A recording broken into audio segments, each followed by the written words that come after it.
Hello friends, this is David Drum from H&H Color Lab, and we've been having a lot of conversations over the last few weeks with our customers and different businesses, and in some of those conversations I felt like this was something that maybe some other people could benefit from, and so I thought I would make a quick video and share it with you. So maybe some of this information would be beneficial. So I think at these times, things are changing so fast that you have to say the date that you're recording something so that it has some context. It is the 4th of May right now. So what we're seeing across the country is really 2 weeks ago, I could not find anyone who is booking business. In the photography business, no one was putting sessions on the books. But last week, things really opened up across the country. We're hearing from lots of places in the Midwest that folks are calling their customers and people are interested in scheduling appointments. So this is super encouraging. Something else that we're hearing is that most of the studios who are booking business are having to articulate and should articulate what their safety procedures are.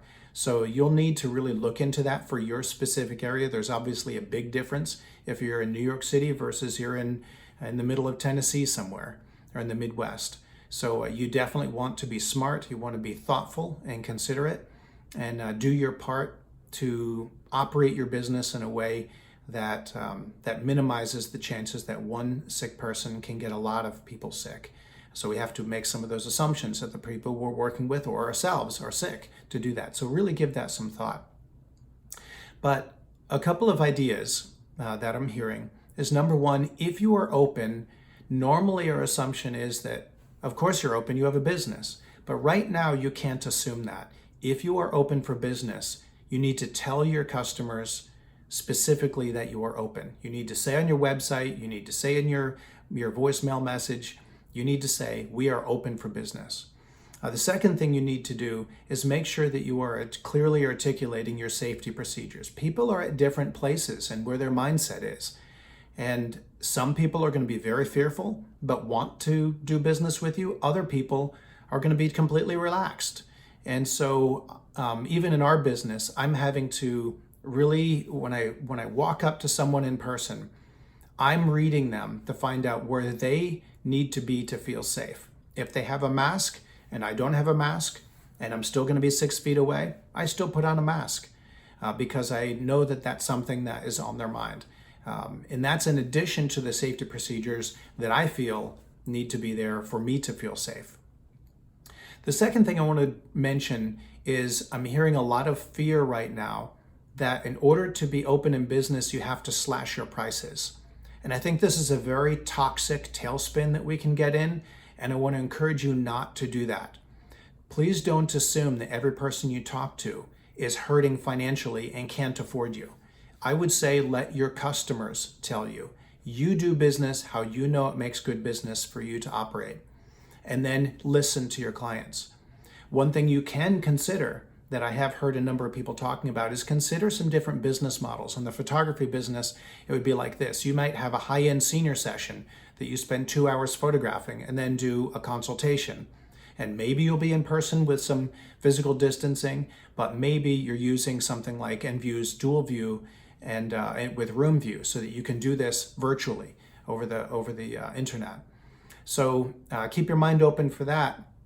If that's the business you're used to doing, is making small adjustments by using technology. The other piece, though, is you may consider allocating a certain number of days this month that are for some shorter sessions. If you're used to a 2-hour photography session, then consider some 15-minute or 30-minute sessions and adjust your price accordingly for that so that the total amount that you're making per hour doesn't change. But you're allowing some lower price points for those people that need to be in those price points. That they can still do business with you at this time. So rather than just discounting your current service, add a different kind of service.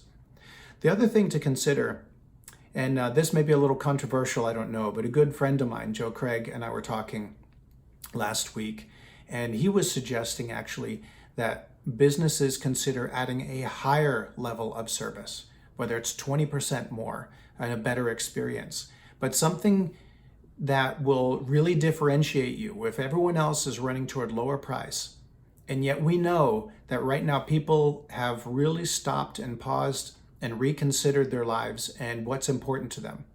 There's going to be a few clients in every market that are really wanting to invest in some family portraits and really want to take the time to document what's been going on. And that could be a very high-end session that with a great experience. So you'll have to articulate why it's more expensive, but make it a better experience. And maybe add that to your offering right now so that we're all just not chasing the herd, but we're doing something better. We're elevating our industry at this kind of odd time. So the last point, I guess, is I would ask for feedback on this. If there's some information that you'd like some more detail on what I'm talking about, I think it's super important right now more than ever that we don't try to figure everything else out for ourselves, that we can learn from each other, we can see what's working. And so we want to spend some time continuing to be engaged with you, communicating and sharing some of the best ideas we're hearing. We're all going to have to stay agile. We're going to have to stay light on our feet. We're going to have to make sure we're not spending money we don't have, but capturing every business dollar that we can in the time that we're given, and in a safe way that we feel proud to hold our heads high and say that we've been a responsible member of our community and how we've been operating. So stay tuned. Let's stay in touch. Let's continue to work together, and let's go out there and figure out how to thrive.